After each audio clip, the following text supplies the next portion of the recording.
मौलाना आज़ाद national Urdu university में 72वां यौम आज़ादी निहायती जोश व खरोश के साथ मनाया गया। Vice chancellor doctor Mohammad Aslam Pervaiz ने कौमी परचम लहराया।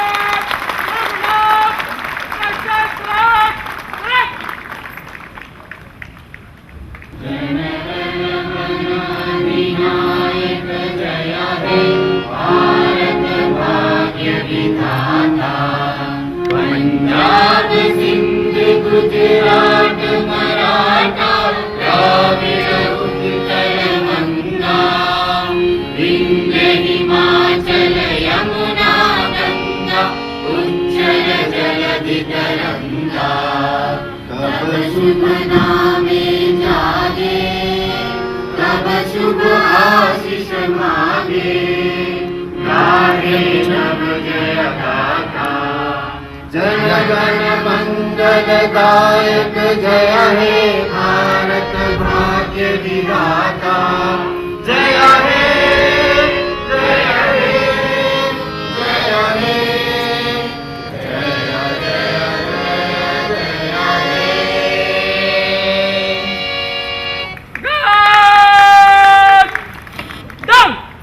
जय हिंद जय हिंद जय हिंद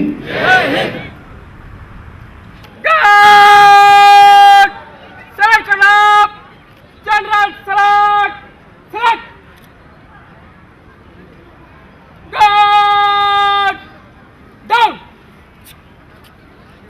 यौम आज़ादी का पैगाम देते हुए vice chancellor doctor Mohammad Aslam Pervaiz ने कहा कि नौजवानों को ज़हनी ग़ुलामी से आज़ाद होना चाहिए। अज़ीज़ साथियों और प्यारी बच्चियों और बच्चों, अस्सलाम वालेकुम। आप सबको मेरी जानिब से इस यूनिवर्सिटी के तमाम ख़ानदान की फैमिली की जानिब से आज़ादी की ये नई सुबह, एक नई सालगिरह मुबारक हो। पिछले साल अनीस आज़मी साहब ने ज़्यादा सख्त आजमाइश में मुझे डाल दिया था कि शहीदों के खुतूत सुनाने के फ़ौरन बाद मुझे डायस पे बुला लिया था और मुझसे बोला नहीं गया था। कुछ देर तक अपने को संभालने में वक्त लगा था। मैं शुक्रगुज़ार हूँ कि शायद उन्होंने इस चीज़ को समझा और आज थोड़ा सा बफर टाइम दे दिया इन तरानों की शक्ल में। हालांकि ये तराने भी दिल को हिलाने वाले होते हैं, लेकिन इनमें वो शिद्दत नहीं थी जो एक जवान बेटा मरते वक्त अपनी माँ को ख़त लिखता है आखिरी सलाम का। तो बफर टाइम मिला जिससे मुझे अपने आप को संभालने का वक्त मिल गया और थोड़ी देर आपसे बात करूँगा, क्योंकि मुझे अंदाज़ा है कि हमारी बच्चियों और बच्चों की अक्सरियत खड़ी हुई है, परेशान है, बहुत सुकून से नहीं बैठी हुई। लेकिन बहरहाल ये एक मौका बहुत अहम है और ये मैं समझता हूँ कि हमारे मुल्क का एक सबसे बड़ा मौका है और वक्त है। 70 साल गुज़रे हमारी आज़ादी के और इन 70 सालों में मैं ये कह सकता हूँ कि कम से कम गुज़िश्ता 50 साल ज़बरदस्त तब्दीली के थे और उसको हम एक एज ऑफ चेंज कह सकते हैं। बहुत कुछ बदला है और उन तब्दीलियों में अब आज़ादी और ग़ुलामी के तस्वुरात भी बदले। अब ग़ुलामी जुग़राफ़ियाई एतबार से या सरहदों से नहीं होती और ना आज़ाद सरहदें किसी की आज़ादी की ज़ामिन होती हैं। क्योंकि ये ग़ुलामी और आज़ादी का सारा जो चक्कर चला है शायद जब से इंसान की तारीख़ रही है, ये एक हुकूमत करने का ख्वाब, अपने ताबे करने का ख्वाब, ग़ुलाम बनाने का ख्वाब कि ताकि जो मैं चाहूँ वो दूसरों से करा सकूँ और दूसरों में जो कुछ है उसको ख़ुद हासिल कर सकूँ, चाहे वो मुल्क में हो या अफराद में हो। उसके लिए जो ताकत, जिसकी शुरुआत एक ताकतवर जिस्म से हुई थी, अगर आप तारीख़ देखें तो सबसे पहले की जंगें इंसानी ताकत पे लड़ी जाती थी। उसके बाद हथियार मंजर पर आए जो ख़ुद जिस्मानी क़ुव्वत पे मुनहसर थे, इन्हिसार करते थे, चाहे शमशीर ज़नी हो चाहे तीरंदाजी हो, जिस्मानी ताकत पे मुनहसर थे। उसके बाद टेक्नोलॉजी ने इससे हमें आज़ाद किया, ऐसे हथियार आ गए जिसमें इंसानी क़ुव्वत की ज़रूरत नहीं थी। उन हथियारों ने बहुत कुछ इस तारीख़ को हिलाया और बदला। उसके बाद वो दौर आया जिसमें ये उभरा कि इल्म की ताकत सबसे बड़ी ताकत है, नॉलेज इज़ पावर। जिसके पास ज़्यादा इल्म है वो ज़्यादा बड़ी दुनिया को और लोगों को अपने कब्ज़े में कर सकता है, उन्हें उस अंदाज से ग़ुलाम बना सकता है अपने इल्म की मदद से। इल्म एक ताकत के तौर पे उभरा और ये सिलसिला चलता हुआ आज यहाँ तक आया कि बज़ाहिर आज़ाद ममालिक और आज़ाद कौमें भी एक नए अंदाज की ग़ुलामी का शिकार हैं, क्योंकि अब ये जो ग़ुलामी है हमारी, जिसकी तरफ मैं खुसूसी तवज्जो आपकी चाहूँगा क्योंकि ये बहुत अहम और ज़रूरी फैक्टर है, वो है हमारी जहनों की ग़ुलामी। जहन ग़ुलाम बहुत अरसे से रहे हैं रस्म व रिवाज के। हर समाज अपनी रस्मों का ग़ुलाम हुआ करता था और मैं उस ग़ुलामी को एक पिंजरे से नहीं बल्कि एक डिब्बे से, एक बॉक्स से ताबीर करता हूँ। और कोई चीज़ जब डिब्बे में बंद होती है तो उसमें ग्रोथ नहीं होती, उसमें बढ़वार नहीं होती, यानी वो आज़ाद नहीं होता, उसके पास फ्रीडम नहीं होती, क्योंकि वो कैद होता है उस डिब्बे के अंदर जिसमें वो बंद है। इस वक्त सबसे बड़ा चैलेंज हमारे पास यही बॉक्स्ड माइंड्स है, ये डिब्बा बंद जहन। डिब्बे अलग अलग हैं, कहीं मसलक के डिब्बे हैं, कहीं मज़हब के डिब्बे हैं, कहीं ख्वाहिशात के डिब्बे हैं, लेकिन डिब्बा है और उसमें हमारे जहन बंद हैं। किसने बंद किए? वो ये उन्हीं ताकतों ने बंद किए जो एक ज़माने में जिस्मानी तौर से, फिर हथियारों की शक्ल में, फिर इल्म की शक्ल में अक्सरियत से ताकतवर रहे और उनको अपने ज़ेरे नगीं रखा, उनको अपना ग़ुलाम रखा। आज जो हमले हैं वो दूसरे अंदाज के। वो हमले किस अंदाज के हैं, मैं छोटी सी एक बात आपको बताऊं कि 15 अगस्त से कई दिन पहले अखबारों में क्या सबसे ज़्यादा फ्रंट पेजेस पे नज़र आ रहा था? फ्रीडम सेल, इश्तेहारात, चीज़ों को ख़रीदने के लिए। आज़ादी सेलिब्रेट कीजिए शॉपिंग करके, पैसा खर्च करके।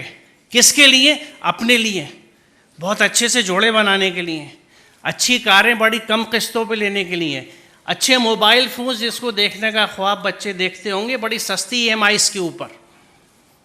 और ये बात आज़ादी के लिए नहीं थी। हर बड़े त्यौहार से पहले एक शॉपिंग फेस्टिवल शुरू होता है। ईद आने वाली है तो अखबार भरे पड़े हैं, चाहे बकरीद आने वाली हो, दिवाली आने वाली हो, होली वाली हो। ये जो हमला है, ऑनस्लॉट है, ये मुस्तकिल हम सब को उस 99 के फेर में रखता है कि कम मेरे पास इतने पैसे हो कि मैं आईफोन अगर 6 है तो 7 पे जाऊं, 7 है तो 8 जाऊं, या सैमसंग 9 लॉन्च हो गया गैलेक्सी, कैसे जुगाड़ करूं। बाइक ली है तो और कौन सी बाइक की तरफ चलूं। ये मुझे नहीं पता आप इसको ज़हनी ग़ुलामी समझते या नहीं समझते, लेकिन ये आज के दौर की सबसे बड़ी ज़हनी ग़ुलामी है जो आपको कैद कर देती है सिर्फ अपने अंदर और फोकस कर देती है सिर्फ आपको अपने ऊपर। जब इन डिब्बों में जहन रहते हैं तो हमारे शहर सजते हैं, वो इलाके और आबादियां सजती हैं जिनके पास वो पैसा होता है, जिनके पास वो वसाइल होते हैं। आप आज भी सिर्फ इस हैदराबाद शहर से, या हैदराबाद ही क्यों, वो दिल्ली हो, मुंबई में कोई भी मेट्रोपोलिस हो, उससे 100 किलोमीटर चले जाइए, मुमकिन है 50 किलोमीटर बाद भी, तो वो बच्चे जो कच्ची मिट्टी में खेल रहे हैं, जिनके पास पूरे कपड़े भी नहीं हैं, वो किसान जो अपनी खेत की तरफ नाउम्मीदी से देखता है, उसको पता नहीं होगा कि आईफोन क्या है, उसे सैमसंग के मॉडल्स का पता नहीं होगा, उसके पास मसला है 2 रोटी का, उन 4 बच्चों का जो उसके घर में है, उनके तन पे कपड़े नहीं हैं, उसके गांव में स्कूल नहीं है, उसके गांव में अस्पताल नहीं है, उसके यहाँ कुछ भी तो नहीं है। ये शहर में रहने वाले हम जैसे लोग जिनके पास ताकत है इल्म की, टेक्नोलॉजी की, पैसे की, वो पहले पैसा तिजोरी में बंद होता था, आज ये सारी चीज़ें एक बंद जहन के अंदर हैं जिसमें वो किसी के साथ इसे शेयर नहीं कर सकता। ये मेरी चीज़ है, मैं इससे अपने आप को कैसे सुधार सकता हूँ, मैं दूसरे के लिए नहीं सोच सकता। ये जो बॉक्स्ड माइंड है ये आज़ाद जहन नहीं है, इसलिए ये ग्रो नहीं करता। आज़ादी उड़ान की पहचान होती है, जहाँ यू हैव वाइल्ड इमेजिनेशंस कि मैं ये कर सकता हूँ, मैं वो कर सकता हूँ, मैं क्या कर सकता हूँ, क्या कर सकता हूँ। इसकी मिसाल मैं अपनी ज़िंदगी से दूँ आपको। यहाँ आने से पहले मैं जिस कॉलेज में प्रिंसिपल था, वहाँ इलेक्ट्रॉनिक्स के डिपार्टमेंट में एक पोजीशन निकली, इंटरव्यूज़ हुए, तो उसमें एक लड़का शेखर जैन आया, मैं उसे कभी नहीं भूलता। IIT का ग्रेजुएट, बहुत ब्रिलियंट, और बिलाशुबा वो सबसे अच्छा कैंडिडेट था। सिफारिश उसके पास नहीं थी, सिफारिशें दूसरे लोग लाए थे, लेकिन सबसे अच्छा कैंडिडेट था, इसलिए मेरे यहाँ सिलेक्शन उसी का होना था। He was selected. सिलेक्शन के बाद वो मुझसे मिला और कहने लगा, सर मैं थैंक्स करने आया हूँ आपका, इसलिए नहीं कि आपने मुझे सेलेक्ट किया, बल्कि इस वजह से कि आप शायद कुछ वैल्यूज़ पे बिलीव करते हैं जो आपको मुझ में नज़र आई। और उसने बताया, कुछ कॉलेजेस के नाम लिए कि मैं वहाँ सेलेक्ट नहीं हुआ था, वो वजूहात आप भी जानते होंगे, और मैं इसीलिए आपको सलाम करने आया हूँ कि आपने उन फैक्टर्स को नहीं देखा, क्योंकि उसके पास कोई लॉबी नहीं थी, उसके पास कोई बैकिंग नहीं थी, अजीब लड़का था वो। उसके अजीब होने का 2 महीने बाद मुझे सबूत मिला,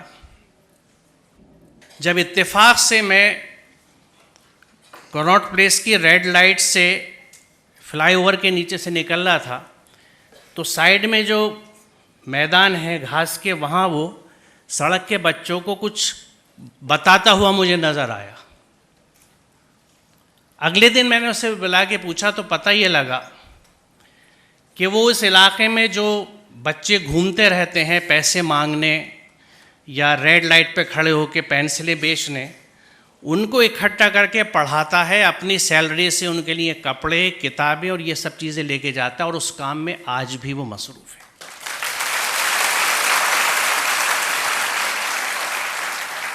उसका जहन डिब्बे में बंद नहीं था, उसकी आंखें बंद नहीं थी, उसकी आंखें खुली हुई थी। उसे वो बच्चे दिखे जो हमें नहीं दिखते, कभी आईफोन की आड़ में, कभी बाइक की आड़ में, कभी ड्रेस की आड़ में, कभी उन बड़े मकानों की आड़ में जिसको बनाने की हमारी ख्वाहिश होती है, कभी उस बड़ी कार की आड़ में जिसको लेने के लिए हम प्लान करते हैं और EMIs के लिए पैसे जोड़ते हैं। उससे जुड़ी एक दूसरी लड़की फिरदौस, जिसके वालिद RK पुरम से आगे के एक इलाके में एक छोटी सी मस्जिद के इमाम थे, उसमें वो पली बढ़ी। उसने मुझसे ये कहा कि सर मुझे ये समझ में नहीं आता था कि ये मेरे इर्द गिर्द के जो गांव के देहात के बच्चे हैं वो पढ़ते क्यों नहीं हैं, उनमें कोई दिलचस्पी नहीं है, उनके माँ बाप में दिलचस्पी नहीं है। मैं इन गरीब बच्चों को इसलिए पढ़ाने के लिए खड़ी हुई हूँ कि जो मैंने ज़िंदगी में अपनी भुगता है ये ना भुगतें। मैं इनको उससे बाहर लाना चाहती हूँ। वो बच्ची भी आज कोई नौकरी ना रखते हुए भी इस काम में मसरूफ़ है। ये दो मिसालें मैंने इसलिए दी और ये भी बड़ा दिलचस्प इत्तेफाक है और ये हिंदुस्तान की पहचान है और इनफरादियत है, और जिस पे बेजा नहीं बल्कि बजा हमें फ़ख्र है कि यहाँ हर लड़ाई में भगत सिंह के साथ अशफाकुल्लाह थे, तो आज की इस नई लड़ाई में शेखर के साथ एक फिरदौस है। ये दो कौमें जो इस मुल्क की दो आंखें हैं, ये ना अलग हो सकती हैं ना अलग हुई हैं। कुछ डिब्बाबंद जहन है, वो भी बॉक्स है जो एक टनल व्यू देता है और हमें ये मजबूर करता है कि हम इंसानियत के बड़े रिश्तों को छोड़ के अपने आप को मज़हब की बुनियाद पे तकसीम करके आपस में मोर्चाबंदी करें। हम ये बहुत मोहब्बत से सुनते हैं कि मज़हब नहीं सिखाता आपस में बैर रखना, हिंदी हैं हम, वतन है हिंदोस्तां हमारा, लेकिन इस पे अमली गौर करने की और अमल करने की ज़रूरत है। और उसके लिए एक बात जो मैंने इस प्लेटफॉर्म से पहले भी कही थी, आज कुछ नए बच्चे भी शामिल हैं, उनको इस सोच में शरीक करना चाहता हूँ कि हम बहुत फ़ख्र के साथ कहते हैं और हक़ के साथ कहते हैं कि ये मुल्क हमारा है। सच है, ये मुल्क हमारा है, लेकिन इसमें एक जुमला मैं और जोड़ना चाहता हूँ कि इस मुल्क में रहने वाले भी हमारे हैं, वो गैर नहीं हैं।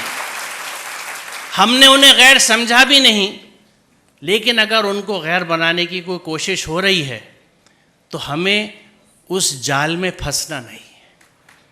हमें अपने एजेंडा खुद सेट करने हैं, हमें दूसरे के एजेंडे पे काम नहीं करना। बदकिस्मती से हम फिर उसी बॉक्स्ड माइंड की वजह से आज़ाद सोच नहीं रख पाते और छोटी छोटी चीज़ों पे लड़खड़ा जाते हैं। हमें बड़े कनवास पे चीज़ों को देखना है। आज इस आज़ादी की ज़रूरत है। ये वो आज़ादी जो बड़े कनवास में इंसान को इंसान दोस्त बनाती है। ये वो आज़ादी जो हमें दूसरे का दर्द बांटने का मौका देती है। तो मैं इख्तिसार के साथ आज आप लोगों को सिर्फ यही पैगाम देना चाहता हूँ कि अपने दिमागों को आज़ाद कीजिए। आपको अपने मसलक, अपनी सोच, अपनी फ़िक्र से बाहर की कोई चीज़ मिले तो उसको इसलिए मत नकार दीजिए कि does not belong to me, it very much belongs to you. हर हिकमत की चीज़ आपका खोया हुआ सरमाया है, मैं याद दिलाना चाहता हूँ। उसकी तरफ देखिए, अच्छी हो तो अपनाइए, लोगों को साथ लेके चलिए, नई फ़िक्रों को साथ लेके चलिए और अपने आप को अपने आप से आज़ाद कर लीजिए। मैं फिर दोहरा रहा हूँ इस बात को, अपने आप को अपने आप से आज़ाद कर लीजिए।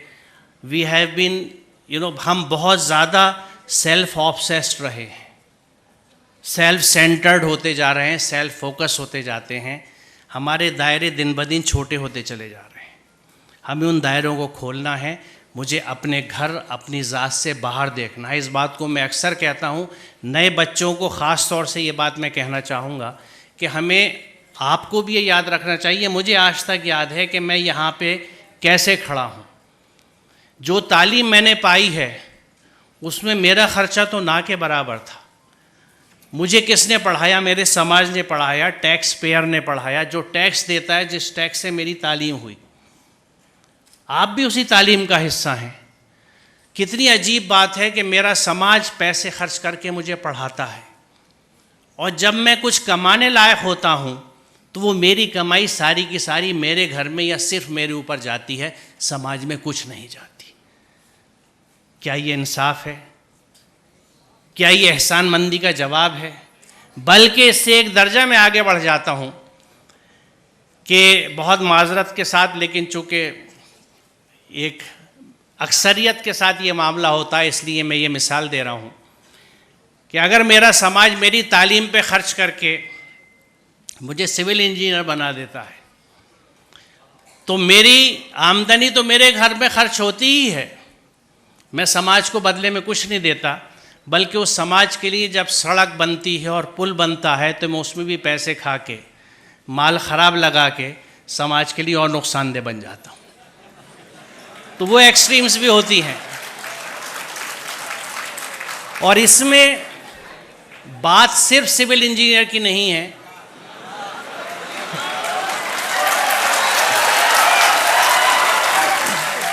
मुझे मालूम है कि पॉलिटेक्निक के बच्चे बैठे हैं।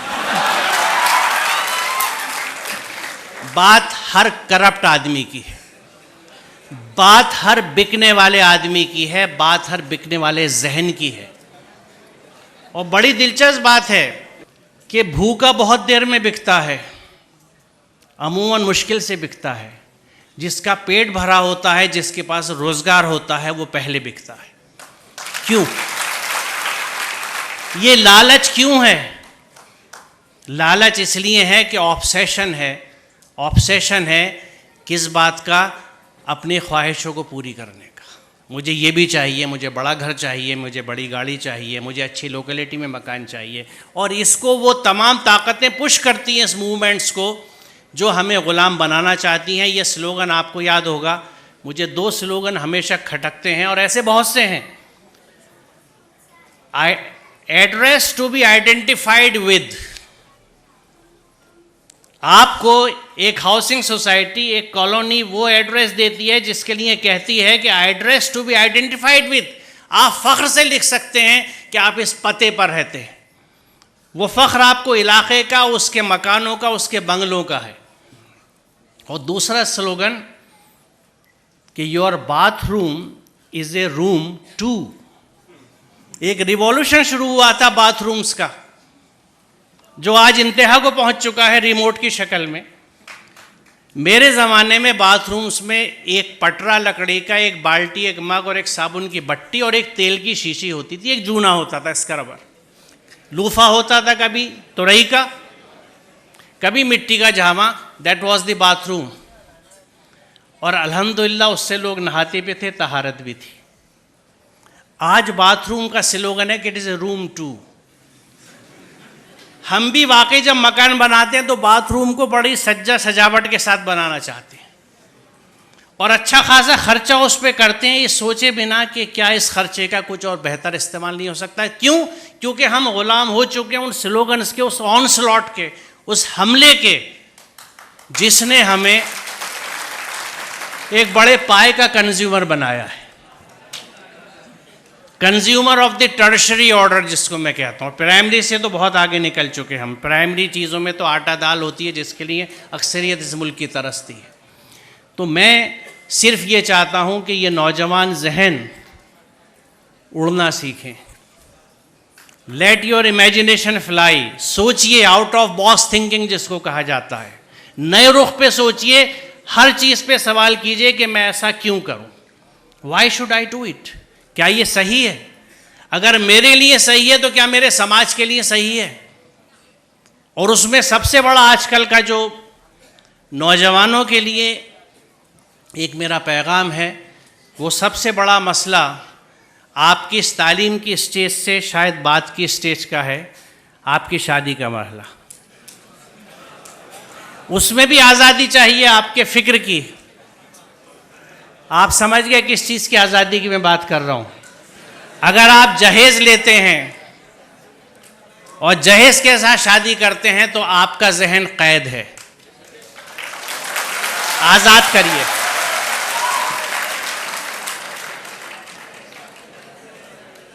और एक, अगर आपकी समझ में आए तो एक बात समझाना चाहूँगा, क्योंकि शायद उसको सुनने के बाद, बल्कि 2 बातें जिनको सुनने के बाद शायद आप ससुराल के पैसे की तरफ ना देखें।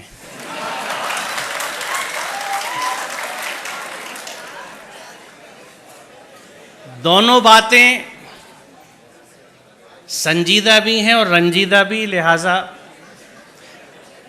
पहले से माफ़ी मांग लेता हूँ अगर आपको दुख हो। पहली बात ये, मैं ये समझता हूँ कि यहाँ अक्सरियत मुसलमानों की है। और जो मुसलमान अपने आप को कहता है वो अल्लाह के हर हुक्म को मानता है। मुसलमान का मतलब ये है। पूरा कुरान हम पे फ़र्ज़ है। सूरह क़सस 85 देख लीजिएगा, इन्नल लज़ी फ़रज़ अलैकल कुरान ला रद्दुका इला मा फ़रज़ अलैकल कुरान। उसी कुरान में जहाँ खुम्र और मैसर से मुमानियत है, तो खुम्र को तो हमने कह दिया कि शराब और मैसर का तर्जुमा किया जुआ ये हराम है, इनसे बचने का हुक्म है कुरान में। मैसर, जिस ज़माने में ये कुरान उतरा, मुफ्त पैसा कमाने का तरीक़ा सिर्फ जुआ होता था, इसलिए उसका तर्जुमा जुआ किया गया। मैसर का असल मानी मफ़हूम है ईज़ी मनी।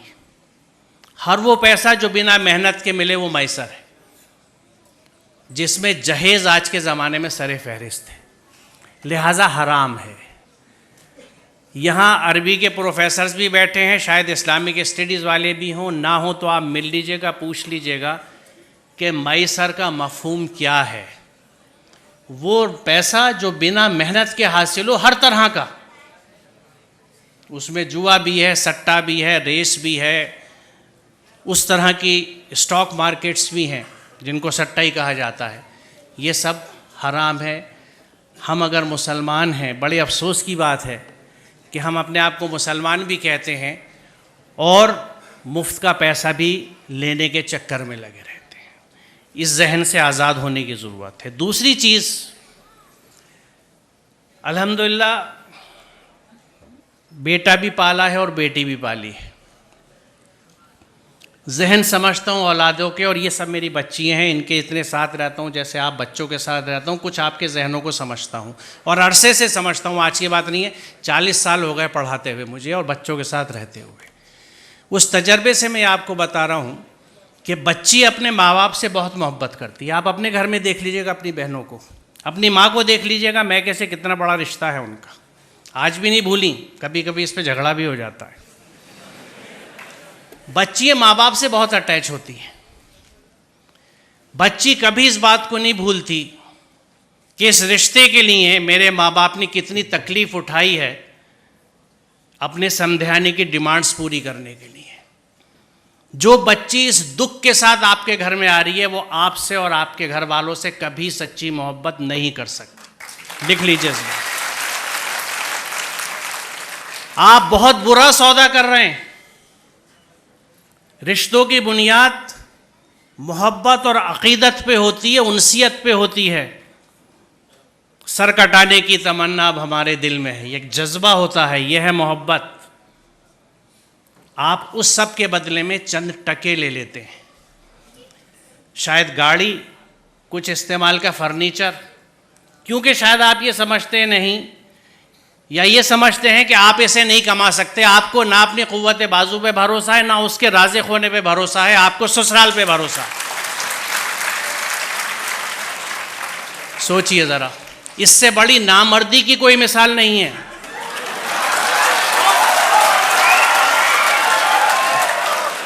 और हम क्लेम करते हैं कि हम मर्द हैं, मर्दानगी पे लड़ते फिरते हैं। ये कैसी मर्दानगी है कि औरत के घर के पैसे पे आप खाना खाते हैं, उसका सामान लेते हैं। मुझे खुशी है कि इतने वेहमेंटली आपने इस कंसेप्ट को रेस्पॉन्ड किया है, और मुझे यकीन है कि यहाँ के 90% बच्चे यकीनन इस पे अमल करेंगे, क्योंकि जो जोश और जज्बा आप दिखा रहे हैं। तो आज की इस यौम आज़ादी की सुबह पे ये तय रहा, ये प्लेज ली हमने कि हम इस जहन से आज़ाद होंगे, हम अपनी मेहनत का खाएंगे, अपनी मेहनत से पैसा लेंगे, मैसर नहीं लेंगे, जहेज़ नहीं लेंगे। बहुत शुक्रिया, खुदा हाफिज़।